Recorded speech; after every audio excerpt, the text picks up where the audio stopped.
পার্লামেন্টে হাতাহাতি মারামারিতে জড়ালেন। দর্শক দেখতে পাচ্ছেন জামাত বিএনপির মুখোমুখি মারামারি হচ্ছে আজকে সংসদে। অন্যদিকে তারেক রহমান সহ অসংখ্য নেতাকর্মী আহত। এই অবস্থায় আমরা তো বলেছি যে বিবৃতিটা দেয়া হোক।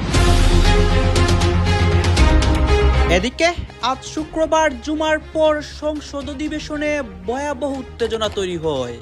জামাত এবং বিএনপির আবারও মুখোমুখি অবস্থায়। একদিকে রুমিন ফারহানা, অন্যদিকে হাসনাত আব্দুল্লাহ ভয়াবহ রূপ নেয়। আপনারা সারা জীবন ইসলামের নামে রাজনীতি করে লাস্টে এসে বলছেন আমরা শরিয়া আইন চাই না। আপনারা যদি এই জুলাইয়ের উপর মাথায় কাঁঠাল লেগে, আর এনসিপি যে আমাদের দল, আমাদের হিরোরা যারা যুদ্ধ করেছেন, যারা এখানে আছেন, তাদেরকে বলে দিই আপনারা জেনজিকে রিপ্রেজেন্ট করেন, জামাত জেনারেশন হয়ে যান। সর্বশ্রদ্ধেয় মাননীয় সাংসদ আন্দালিব রহমান পার্থ যখন বক্তব্য দিচ্ছিলেন, উনি যখন বললেন জুমার পর ফের উত্তল সংসদ অধিবেশন, বিএনপি জামাত এনসিপি ভয়ানক মারামারি হাতাহাতি, রণখিলাপি নিয়ে কথা বলায় হাসনাত আব্দুল্লাহকে কঠিনভাবে অপমান করলো স্বরাষ্ট্রমন্ত্রী সালাউদ্দিন আহমেদ। আজ থেকেই শুরু হলো যুদ্ধ, যে কোনো সময় ঘটতে পারে বড় কিছু। উত্তপ্ত হলো ঢাকার রাজপথ। গড়ে তুলতে চায় যেখানে করদাতাগণ কর প্রদান করে উন্নয়নে অংশীদার হবেন এবং প্রাউড ফিল করবেন, গর্ববোধ করবেন। আমরা পর্যায়ক্রমিকভাবে সেরকম একটা সিস্টেম তৈরি করতে চাই।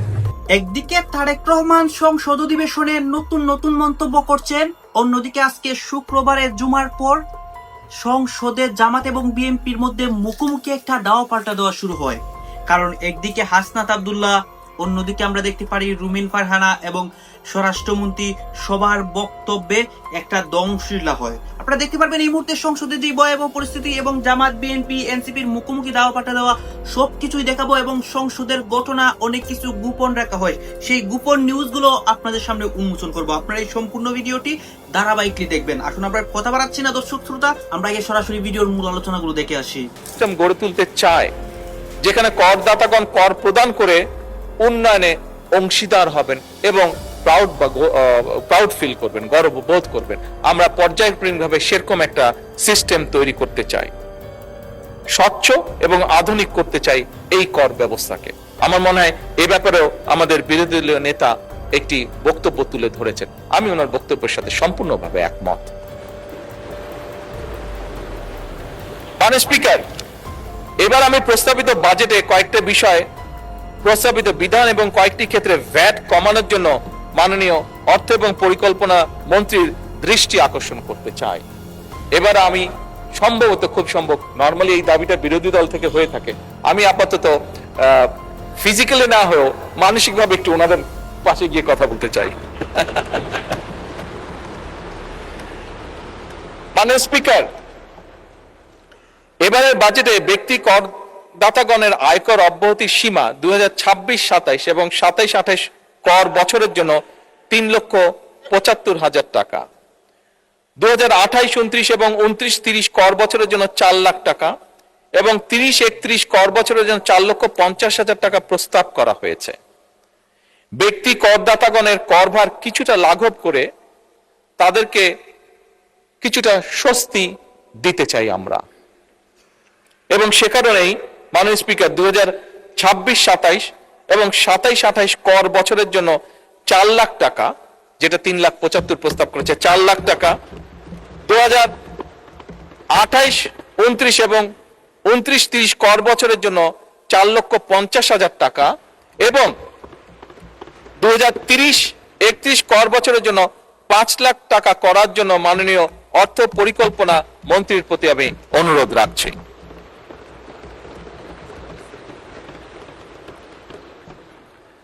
মাননীয় স্পিকার, প্রস্তাবিত বাজেটে স্বপ্রণোদিত বিনিয়োগ প্রদর্শন সংক্রান্ত একটি বিধান নিয়ে জনমনে কিছু নানা প্রশ্ন, উদ্বেগ আমরা লক্ষ্য করেছি। সেটি পত্রপত্রিকার মাধ্যমে, সোশ্যাল মিডিয়ার মাধ্যমে হোক, আমাদের বিভিন্ন সংসদ সদস্যের মাধ্যমে হোক, বিভিন্ন সমাজের সিভিল সোসাইটির বিভিন্ন ব্যক্তির মাধ্যমে হোক, এটি আমি জানিয়েছি। আমাদের দেশে মাননীয় স্পিকার, যেহেতু অনেকেই প্রকৃত মূল্যে জমি রেজিস্ট্রেশন করেন না, মৌজা মূল্যে জমি রেজিস্টার করে থাকেন সাধারণত, তাই অনেক সময় অনেক করদাতা প্রকৃত ক্রয় মূল্য না দেখানোর জন্য প্রায়শই একটা ঝামেলার সম্মুখীন হতে হয়, প্রায়শই ঝামেলার সম্মুখীন হয়ে থাকেন বহু মানুষ। তাই করদাতাগণকে ঝামেলা মুক্ত করার জন্যই কিন্তু এই বিধানটির প্রস্তাব করা হয়েছিল। আমি বেশ কয়েকটি মিটিং এ ছিলাম বাজেট যখন তৈরি হচ্ছিল, এবং সেখানে যে আলোচনাগুলো হয়েছিল সেখান থেকে কেন এটি হয়েছিল যেটি এক্সপ্লেনেশন ছিল, আমি সংক্ষেপে এক লাইনে এক্সপ্লেনেশনটা আপনাদের সামনে তুলে ধরলাম যে কেন এটি রাখা হয়েছিল। আনফরচুনেটলি কেউ কেউ এটিকে কালো টাকা সাদা করার সুযোগ এইভাবে মনে করছেন, অনেকের এক্সপ্লেনেশন হচ্ছে এটা বোধহয় এরকম। আমি মাননীয় স্পিকার জনগণের ফিজিক্যালি না হয়েও মানসিকভাবে একটু ওনাদের পাশে গিয়ে কথা বলতে চাই। সরকার এমন একটা রাজস্ব ইকোসিস্টেম গড়ে তুলতে চায় যেখানে করদাতাগণ কর প্রদান করে উন্নয়নে অংশীদার হবেন এবং প্রাউড ফিল করবেন, গর্ব বোধ করবেন।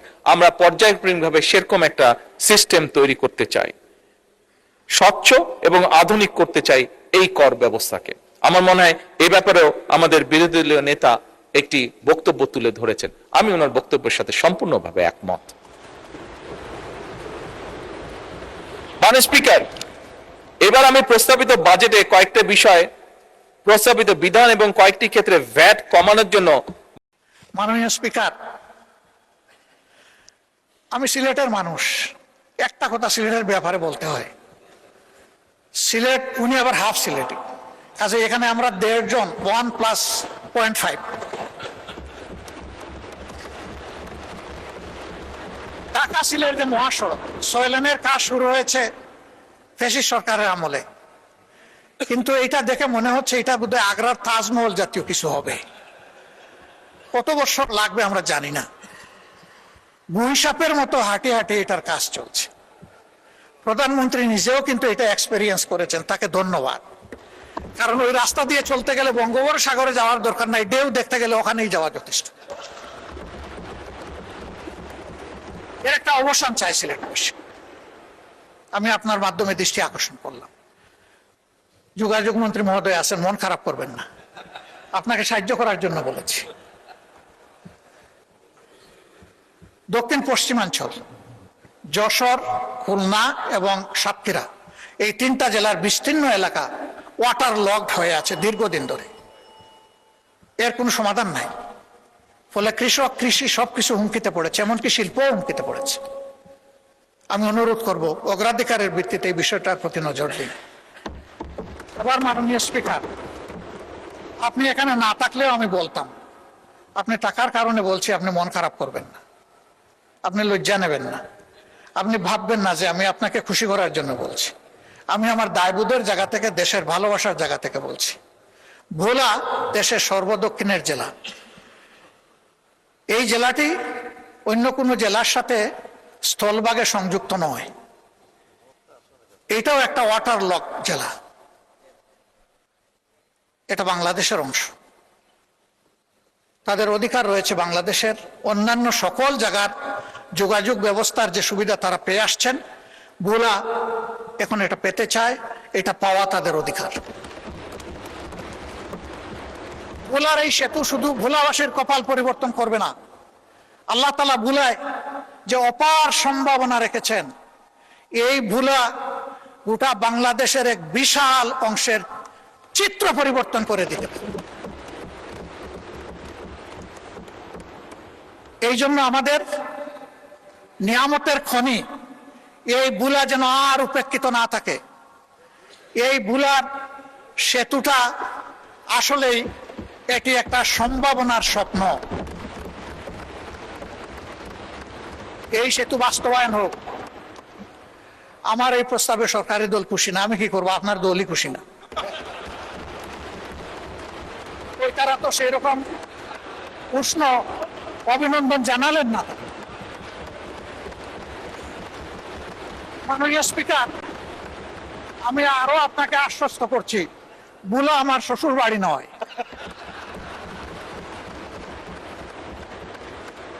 কিন্তু ভোলা বাংলাদেশের অংশ। বাংলাদেশের প্রতি ইঞ্চি জায়গাকে আমি বিশ্বাস করি এই 350 বা 348 জন সংসদ সদস্য অন্তরে ধারণ করেন, আমিও ধারণ করি। তাই আমার দায়বোধের জায়গা থেকে আমি কথাগুলো বলি।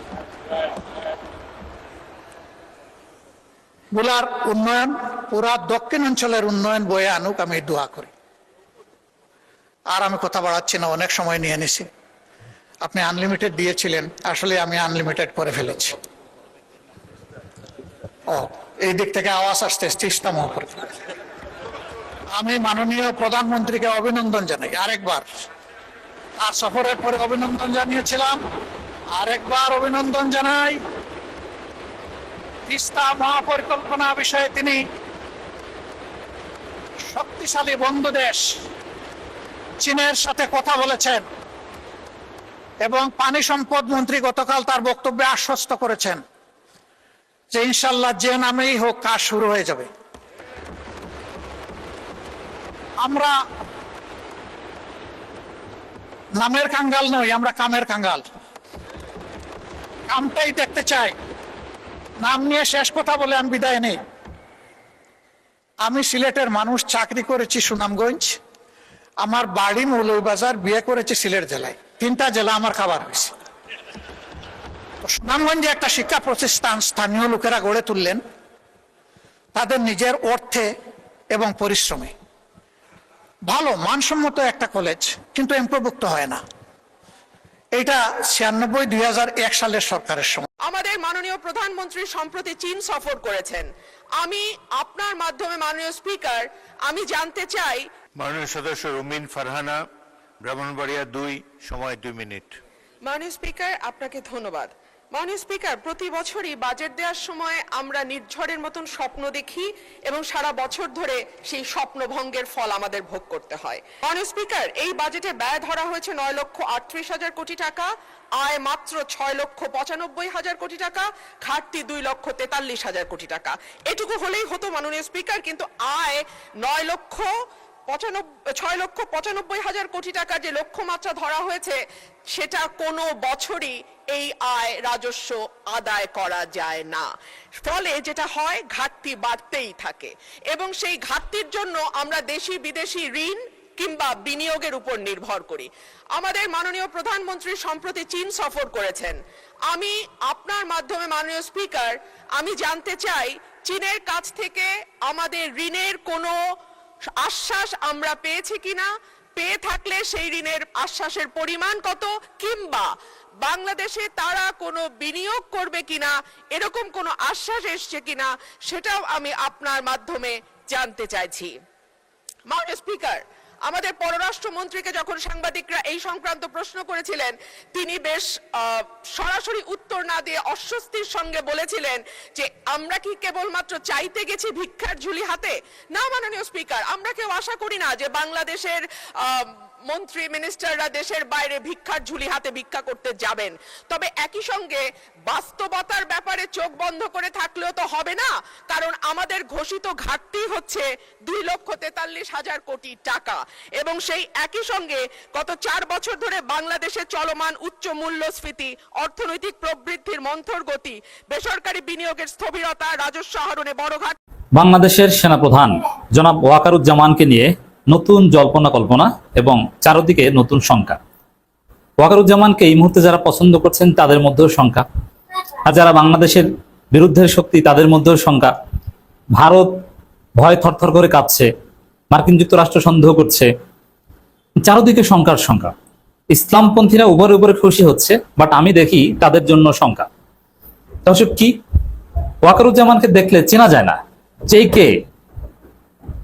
বাংলাদেশের কোন সিটিং সেনাপ্রধান এত বড়, এত সুন্দর দাড়ি রেখেছেন এবং এত সুন্দর নুরানি চেহারা, নামাজি, this is for the first time, এবং প্রকাশ্যে দাড়ি রাখছেন সেনাপ্রধান, তাও আবার হাসিনা অ্যাপয়েন্টেড সেনাপ্রধান। যদি ওয়াকারুজ্জামান ডাক্তার শফিকুর রহমান অ্যাপয়েন্টেড হতেন অথবা অন্য কেউ অ্যাপয়েন্টেড হতেন, একটা কথা ছিল, তাকে দেখলে ইরানি জেনারেলের মতো মনে হয়। জাস্ট একটু ইমাজিন করেন যে হাসিনা অ্যাপয়েন্টেড সেনাপ্রধান, তার এত সুন্দর নুরানি দাড়ি, হিসাব মেলানো খুব কঠিন। শুধু কি তার নুরানি দাড়ি এইটা না, শুধু এখানে সীমাবদ্ধ নয়। দর্শক, আপনারা জানেন যে সেনাবাহিনীতে অনেকগুলো ব্যাটালিয়ন থাকে, কোর থাকে, কোম্পানি থাকে। তো এগুলোর নাম, বিশেষ করে কয়েকটা ব্যাটালিয়নের নাম খোলাফায়ে রাশেদার নামে এগুলো করা হচ্ছে। আবু বকর রাদিয়াল্লাহু আনহু, ওসমান রাদিয়াল্লাহু আনহু, আলী রাদিয়াল্লাহু আনহু, এদের নামে করা হচ্ছে। আবার ফাতেমা রাদিয়াল্লাহু আনহুর নামেও বিভিন্ন স্থাপনা করা। আপনারা তো দেখলেন এখানে কি কথা হচ্ছে, অনেকেই কিন্তু অনেক কথা বলছে, বিশেষ করে এখানে দেখতে পাচ্ছি আমরা সংসদ অধিবেশনের বিষয়ে কথা হয় এবং সংসদে অসংখ্য বক্তব্য এবং বাংলাদেশের রাজনীতির প্রেক্ষাপটে যে অসংখ্য ঘটনা ঘটছে এইগুলো দেখেছি। গাইস, এই বিষয়গুলো দেখে এবং পশ্চিমবঙ্গের রাজনীতি নিয়ে আপনার মন্তব্য কি, বাংলাদেশের রাজনীতি নিয়ে আপনার মন্তব্য কি, আপনার গুরুত্বপূর্ণ মন্তব্য অবশ্যই আপনারা আমাদের কমেন্ট বক্সে লিখে দেবেন। সর্বশেষে আপনাদের কাছে আমাদের একটা রিকোয়েস্ট থাকবে, আপনারা আমাদের চ্যানেলে নতুন দর্শক হয়ে থাকলে চ্যানেলটি সাবস্ক্রাইব করবেন এবং পাশে থাকা বেল বাটনটি বাজাবেন যাতে করে নেক্সট ভিডিওটা সবার আগে আপনাদের কাছে পৌঁছে যায়। ধন্যবাদ।